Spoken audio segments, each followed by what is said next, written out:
안녕하세요 여러분. AI 얼마나 알고 계시나요? 앞으로 우리는 AI가 무엇인지, 우리의 일상, 금융생활에서 AI를 어떻게 이해하고 안전하게 활용하면 좋을지에 대해서 함께 알아볼 겁니다.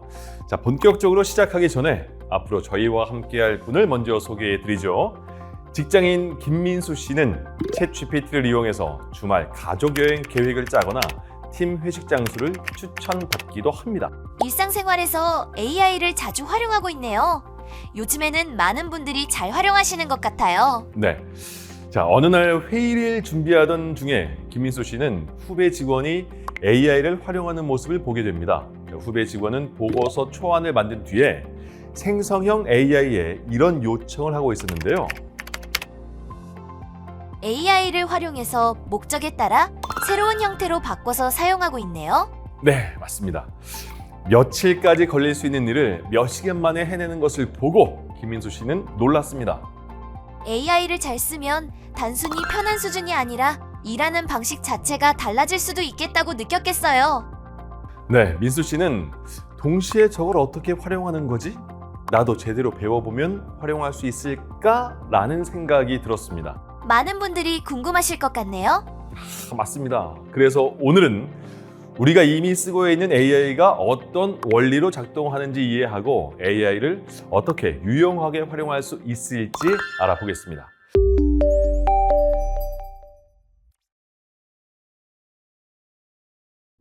그럼 먼저 아주 쉬운 질문부터 시작해 볼게요. 여러분은 오늘 AI를 사용하셨을까요? 안 하셨을까요? 자, 우리가 눈치채지 못할 뿐 AI는 이미 생활 곳곳에 깊게 들어와 있습니다. 대표적으로 유튜브 추천 기능이 그렇습니다. 자, 우리가 보는 영상 중에 상당수는 AI가 먼저 골라서 보여준 결과입니다. 자, 내가 스스로 고른 것 같지만 실제로는 AI가 먼저 가능성이 높은 후보를 추려놓은 뒤에 그 중에서 내가 선택하는 구조인 경우가 많죠. 생각해보면 무섭기도 하네요. 내가 판단하고 있다고 느끼는데 그 이전 단계에서 이미 AI가 개입하고 있었다는 거잖아요. 네, 포털 검색창에 단어 몇 글자만 쳐도 자동 완성이 뜨죠. 또 지도 앱을 켜면 가장 빠른 길을 알아서 추천해 주죠. 외국어 문장을 넣으면 자동 번역이 거의 실시간으로 이루어지죠. 이 모든 게 AI가 패턴을 분석해서 다음에 필요한 가능성이 높은 결과를 예측해주는 사례입니다. 결국에 중요한 건 AI를 쓰고 있느냐 아니냐가 아니라 이미 쓰고 있는 이 도구를 내가 얼마나 이해하고 있느냐라는 거죠. 모르고 쓰는 사람과 이해하고 쓰는 사람의 차이는 점점 더 커지겠네요. 맞습니다. 제대로 이해했네요. 자, 이제 본질로 들어가 보겠습니다. AI는 도대체 어떤 존재일까요? 많은 분들이 가장 먼저 바로 잡아야 할 오해가 하나 있습니다. AI는 사람처럼 생각하는 존재가 아닙니다. 감정을 느끼거나 스스로 철학적으로 판단하거나 세상을 인간처럼 이해하는 존재가 아니에요. 그러니까 AI의 본질을 아주 냉정하게 표현하면 확률 계산기에 가깝습니다. 확률 계산기요? 그 말이 꽤 강하게 들리는데요. 그렇지만 정확한 표현입니다. AI는 과거 데이터를 많이 보고 거기서 반복되는 패턴을 학습합니다. 그리고 새로운 질문이나 상황이 들어오면 이 다음에 어떤 답이 나올 가능성이 높은가를 계산하는 식으로 작동합니다. 즉, 데이터가 들어오고 패턴을 분석하고 그 다음 가능성을 예측하는 구조라고 보시면 됩니다. 그러면 우리가 AI가 뭔가를 안다고 느끼는 건 사실 많이 봐서 잘 맞추는 것에 가깝겠네요. 바로 그겁니다. 예를 들어서 사과 사진을 아주 많이 보여주면 AI는 빨갛다, 둥글다, 꼭지가 있다 같은 특징을 반복적으로 잡아냅니다. 그래서 새로운 이미지가 들어왔을 때 이건 사과일 가능성이 높다라고 판단을 하는 거예요. 여기서 중요한 건 AI가 사과를 사람처럼 이해하는 게 아니라는 점입니다. 그저 패턴상 그럴 확률이 높다고 계산을 하는 겁니다. 그러니까 말은 아주 그럴듯하게 해도 그 안에서 벌어지는 일은 본질적으로 계산이라는 거네요. 맞습니다. 이걸 이해해야 AI를 과신하지 않게 됩니다. 자, 그럼 이 원리를 금융 쪽으로 가져와 볼게요. 금융에서는 AI가 특히 패턴 분석에 강점을 보입니다. 예를 들어서 대출과 상환 기록이 많이 쌓여 있으면 AI는 어떤 사람이 성실 상환을 했고 어떤 조건에서 연체가 자주 발생했는지를 학습합니다. 즉, 과거 사례를 바탕으로 이런 특성의 조합은 비교적 안정적이구나, 이런 조합은 위험 신호가 있구나를 읽는 거죠. 그러면 단순히 연봉 하나, 나이 하나만 보는 게 아니라 더 복합적으로 본다는 뜻이겠네요? 그렇습니다. 특히 심화된 분석으로 가면 연령, 직업, 소비 습관, 공과금 납부 이력 같은 다양한 요소를 함께 고려합니다. 겉으로는 비슷한 사람처럼 보여도 실제로는 생활 패턴이나 금융 습관에 따라서 위험도가 다르게 나타날 수 있거든요. AI는 그런 미세한 차이를 데이터 안에서 찾아내는데 강합니다. 듣고 보니 꽤 정교하네요. 그러면 정말 잘 맞추는 거 아닌가요? 자, 여기서 또 하나의 착각이 생깁니다. 정교하다고 해서 완전한 건 아닙니다. 복합적인 분석을 한다는 건 단지 많은 조건을 함께 본다는 뜻이지 미래를 완벽하게 안다는 뜻이 아니에요. 자, AI는 어디까지나 과거 데이터 속 반복 패턴을 학습한 것이기 때문에 이전에 충분히 보지 못한 상황에는 여전히 취약할 수가 있습니다. 자, 그럼 자연스럽게 한계의 얘기를 해야겠네요. AI가 잘하는 건 알겠는데 어디서 조심해야 되나요? 자, 가장 중요한 한계는 데이터의 시점입니다. AI가 보는 데이터는 기본적으로 과거의 기록입니다. 이미 일어난 일들, 이미 축적된 정보들, 이미 관측된 사례들 위에서 작동합니다. 그러면 현재 벌어지는 급격한 변화에는 약할 수 있겠네요. 정확합니다. 예를 들어서 금리가 급변했거나 시장 상황이 갑자기 바뀌었거나 개인의 소득, 직업, 건강 상태가 단기간에 크게 달라졌다면 그 변화는 과거 데이터만으로는 충분히 반영되지 않을 수 있습니다. 그래서 AI의 결과를 정답으로 받아들이면 안 되고 이럴 가능성이 높다는 참고용 확률 정보로 봐야 합니다. 이건 금융에서 특히 중요하겠어요.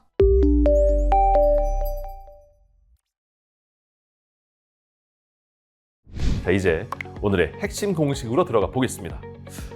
프롬프트를 잘 쓰는 기본 구조가 있다고 했죠? 가장 먼저 익혀야 할 프롬프트 공식 RTF. R은 롤, 역할, T는 태스크, 작업, F는 포맷, 형식. 각각 어떤 의미일까요? 먼저 롤, 역할입니다.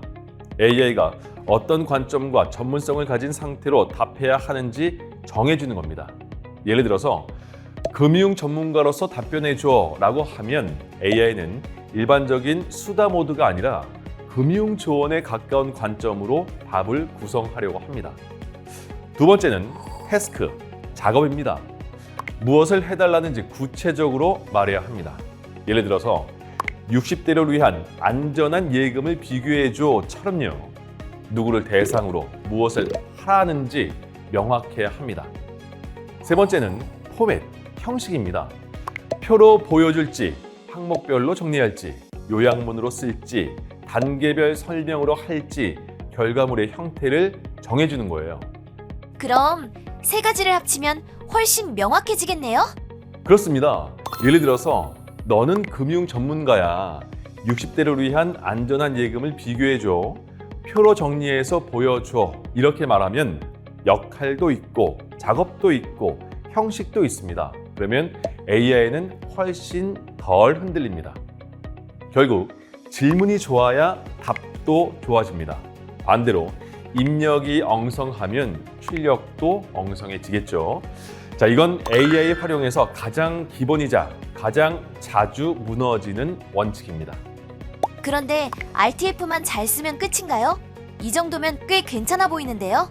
자, 여기서 한 단계 더 들어가야 합니다. 바로 맥락 주입, 즉 내 상황을 넣는 겁니다. 많은 사람들이 여기서 실수를 합니다.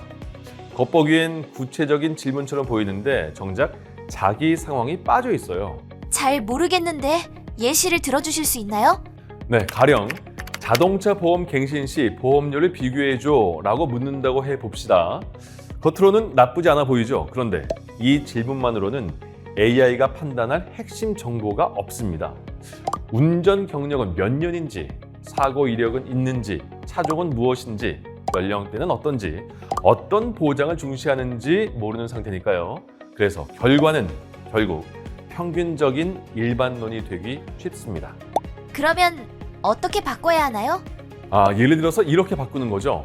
나는 운전 경력 5년이고 무사고야. 2023년식 소형 SUV를 타고 있어. 자동차 보험 갱신 시 대인 배상, 대물 배상, 자기 부담금 기준으로 보험사 3곳을 비교해서 표로 정리해 줘. 자, 이제는 훨씬 다르죠. AI가 적어도 어떤 사람을 기준으로 판단해야 하는지 감을 잡을 수가 있습니다. 결국 좋은 질문은 긴 질문이 아니라 판단에 필요한 조건이 들어간 질문이군요. 정확합니다. 자, AI는 내 사정을 모릅니다. 그러니까 내가 먼저 조건을 제공해야 합니다. 연령, 목적, 예산, 기간, 경험 수준, 현재 상황 이런 것들이 들어가야 답이 나를 향해서 좁혀집니다. 자, 이제 조금 더 고급 기술로 가보겠습니다. 프롬프트에도 한 단계 더 나아간 방식이 있습니다. 여기서는 2가지를 꼭 기억하시면 됩니다. 하나는 역발상 질문법, 다른 하나는 생각의 사슬입니다. 먼저 역발상 질문법은 뭔가요? 네, 이건 내가 뭘 물어봐야 할지조차 모를 때 쓰는 방법입니다. 보통 초보자는 질문을 잘 못 만듭니다. 그럴 때 억지로 답을 받으려고 하지 말고 오히려 AI에게 내가 어떤 질문을 해야 하는지 먼저 만들어 달라고 요청하는 겁니다. 질문을 직접 설계하기 어려울 때 유용하겠네요. 맞습니다. 예를 들어서 은퇴 후 자산 관리를 위해서 내가 꼭 확인해야 할 질문 5가지를 만들어 줘 라고 요청하면 AI가 사고의 출발점을 제시해 줍니다. 그 다음 그 질문들 중에서 필요한 걸 다시 골라서 파고들면 됩니다. 이 역발상 질문법은 특히 초보자에게 매우 유용합니다. 자, 다음은 생각의 사슬입니다. 이건 AI에게 단답형으로 바로 결론만 내놓으라고 하지 말고 단계별로 생각해서 설명하게 만드는 방식입니다. 이것도 예시가 궁금합니다. 자, 예를 들어서 예금이 좋아, 적금이 좋아? 라고 묻는 건 너무 거칠죠. 대신에 예금과 적금의 이자 계산 방식을 단계별로 비교해서 설명해주고 어떤 상황에서 각각 유리한지 말해줘 라고 하면 답이 훨씬 논리적으로 정리가 됩니다. 그럼 결국 AI의 사고를 더 구조화해서 끌어내는 방식이군요. 그렇습니다. 질문이 구조화되면 답도 구조화됩니다. 이 단순한 원리를 기억하시면 됩니다. 자, 그런데 여기까지 들으면 AI를 꽤 많이 믿게 될 것 같죠? 네, 맞아요. 이렇게만 쓰면 거의 다 되는 거 아닌가요? 자, 그 지점에서 반드시 멈춰야 합니다. AI는 여전히 확률적 도구입니다. 도움이 되는 경우가 많지만 완벽하지 않습니다. 그래서 중요한 결정을 할 때는 반드시 교차 검증, 즉 더블 체크가 필요합니다. 교차 검증이라면 어떤 의미인가요? 네, AI가 준 답을 그대로 최종안으로 받아들이지 말고 공식 자료, 기관 홈페이지, 최신 공시, 전문가 상담, 다른 신뢰 가능한 출처와 다시 대조해보라는 뜻입니다. 특히 금융은 숫자와 조건, 시점이 중요해서 작은 오류도 결과가 커질 수가 있거든요. 결국 AI는 정답지가 아니라 출발점이라는 말이군요. 정확합니다. AI는 판단을 대신하는 주체가 아니라 판단을 준비하게 해주는 도구입니다. 결론은 사람이 내려야 합니다. 자, 중요한 결정을 앞두고 있다면 반드시 사람이 다시 확인하고 필요하면 공식 자료나 전문가 상담으로 교차 검증을 해야 합니다. 지금까지 내용이 좀 많은데 정리 한번 해주실 수 있나요? 자, 첫째, 공식을 활용하라입니다. RTF, 즉 역할, 작업, 형식을 분명히 주면 답변의 품질이 올라갑니다. 자, 둘째, 맥락을 제공하라입니다.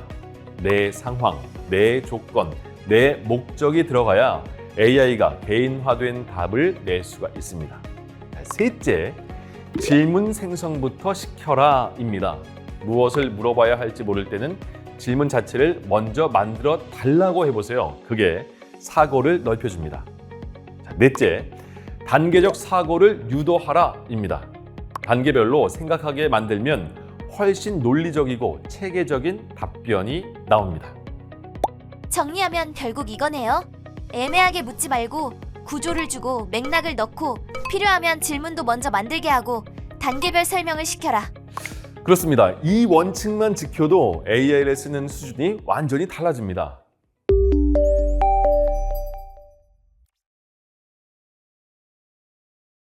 자, 이제부터는 도구별 특징을 살펴보겠습니다. 요즘에 많이 쓰는 대표 AI들을 비교해보는 시간인데요. 중요한 건 어느 하나가 무조건 최고라는 식으로 보지 않는 겁니다.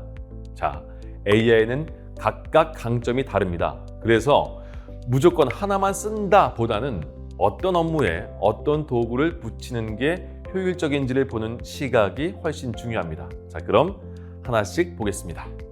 먼저 챗 GPT부터 갈까요? 네, 좋습니다.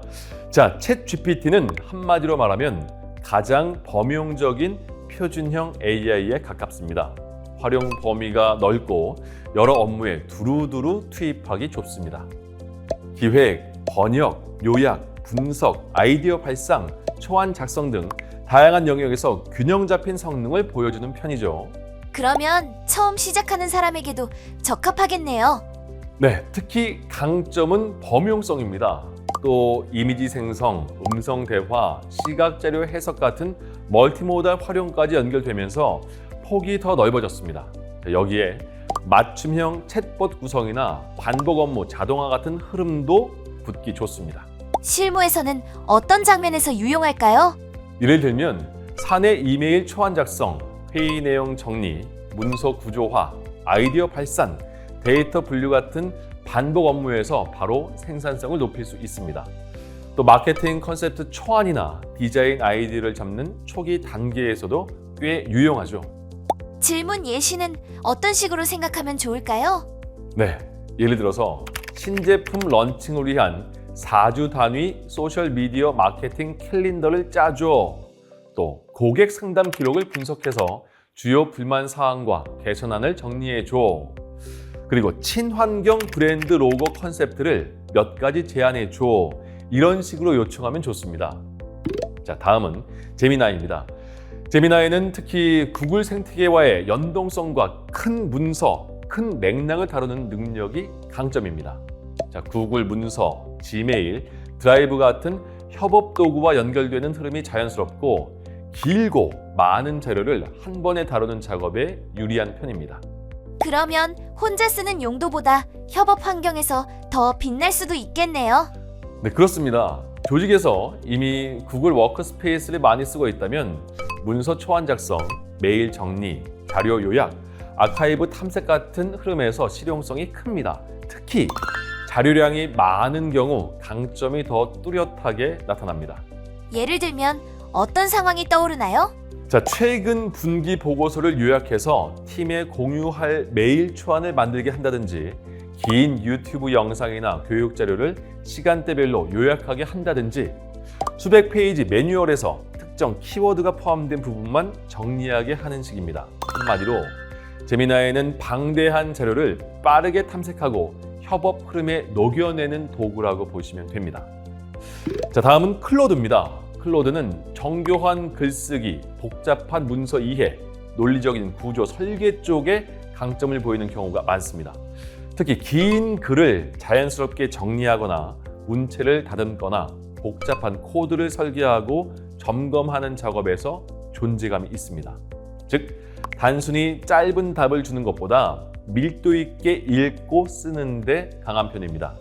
예를 들어서 기술 블로그 초안, 백서, 정책 문서, 계약 문서 분석, 코드 구조, 리팩토링 같은 작업이 잘 맞습니다.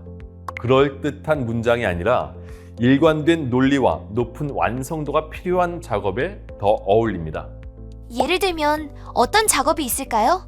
네, 예를 들어서 이 계약 문서를 읽고 우리에게 불리한 조항을 추려줘. 또 이 코드를 더 안전하고 유지 보수하기 쉽게 다시 설계해줘. 또 전문적이지만 너무 딱딱하지 않은 고객 안내 메일을 작성해줘. 이런 요청이 잘 맞습니다. 클로드는 특히 깊이 있게 읽고 조심스럽게 정리하고 논리적으로 쓰는 일에 강하다고 보시면 됩니다. 네, 다음은 그록입니다. 그록은 실시간 이슈 파악, 특히 SNS 기반 흐름을 반영하는 활용과 조금 더 개성 있고 직설적인 대화 톤을 기대할 수 있는 방향에서 생각해 볼 수가 있습니다. 그럼 뉴스나 분위기, 여론 같은 걸 빠르게 읽고 싶을 때 유용하겠네요. 네, 그렇습니다. 자, 지금 온라인에서 어떤 주제가 화제인지, 브랜드에 대한 반응이 어떤지, 어떤 표현이 사람들에게 먹히는지 같은 부분을 볼 때 활용할 수 있습니다. 또 롤플레잉이나 강한 페르소나가 필요한 프롬프트에서도 재미있는 결과가 나올 수가 있습니다. 예시를 들어보면요. 자, 지금 가장 뜨거운 AI 관련 이슈 3가지를 정리해줘. 또 냉철한 마케터처럼 내 기획안을 비판해줘. 또 MZ세대가 반응할 만한 짧고 위트 있는 홍보 문구를 만들어줘. 이런 식이죠. 즉, 그록은 실시간성, 개성, 여론 감각이 필요한 상황에서 검토할 수 있는 도구입니다. 잠깐 중간 정리를 해보면요. 지금까지 나온 범용 도구들을 상황별로 묶어보면 이렇게 되겠네요. 개념을 이해하거나 초안을 빠르게 만들 때는 챗GPT, 문서량이 많거나 협업 환경에서는 제미나이, 긴 문서를 꼼꼼하게 읽고 정리해야 할 때는 클로드, 최신 이슈나 여론 흐름을 빠르게 잡고 싶을 때는 그록, 결국 용도에 따라 고르는 거군요. 이제는 조금 더 특화된 도구들을 보겠습니다. 이쪽은 특정 업무에 더 강한 경우가 많겠죠? 그렇습니다. 범용 AI가 전반적으로 두루 쓸 수 있는 멀티툴이라면 이제 보는 도구들은 특정 영역에서 더 날카로운 성능을 보이는 경우가 있습니다. 그래서 실무에서는 이런 특화 도구를 적절히 섞는 감각이 중요합니다. 자, 먼저 노트북 LM부터 보시죠. 이건 어떤 도구로 이해하면 좋을까요? 네, 노트북 LM은 내가 제공한 자료를 바탕으로 지식 베이스를 만드는 개인 비서형 도구라고 보시면 됩니다. 즉, 인터넷 전체를 막연히 뒤지는 게 아니라 내가 넣어준 문서, 웹페이지, 영상 자료 등을 중심으로 답을 구성하는 데 강점이 있습니다. 그러면 프로젝트별 자료 정리 같은데 잘 맞겠네요. 네, 그렇습니다. 특정 프로젝트 문서, 회의 자료, 참고 논문, 내부 보고서 등을 한데 묶어놓고 그 안에서 핵심 쟁점, 공통 의견, 상충하는 논점, 요약본 등을 뽑아내는데 아주 유용합니다.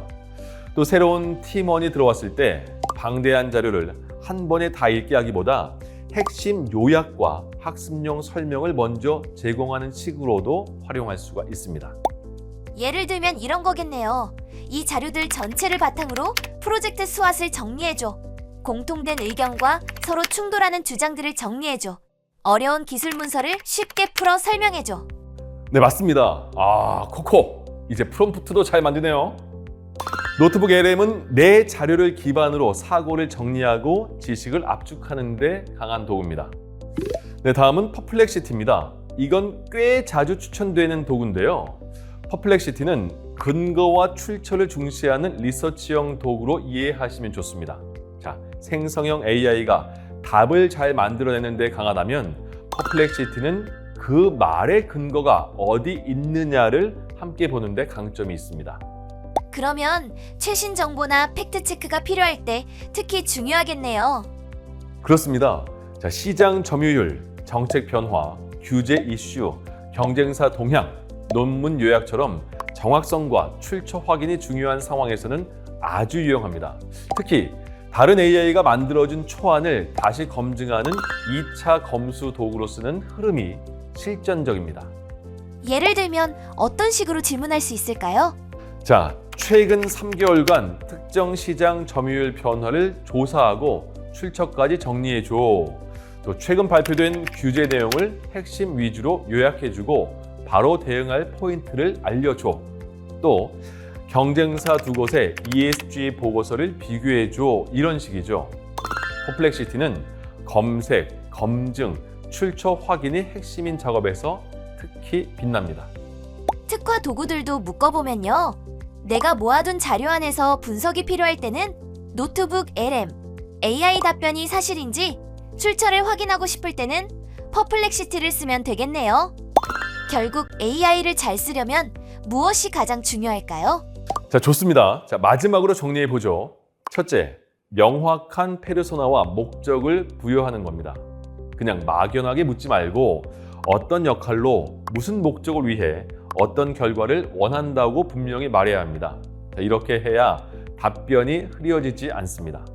둘째, 도구를 전략적으로 분업하는 것입니다. 실시간 정보가 중요하면 그에 맞는 도구를 쓰고 정교한 글쓰기가 필요하면 또 다른 도구를 쓰고 대규모 자료 분석이 필요하다면 거기에 맞는 도구를 써야 합니다. 모든 일을 한 도구에 몰아넣는 건 비효율적입니다. 셋째, 반복적 수정과 피드백입니다. 한 번에 완벽한 답을 기대하면 안 됩니다. 좋은 사용자는 첫 답변을 초안으로 보고 더 비판적으로, 더 실무적으로, 표로 다시, 내 상황을 반영해서 다시처럼 계속 다듬습니다. 그 과정에서 품질이 올라갑니다. 결국 AI는 대신 생각해주는 마법 상자가 아니라 내 생각을 더 멀리 밀어주는 증폭기 같은 존재라고 볼 수 있겠네요. 아, 정확합니다.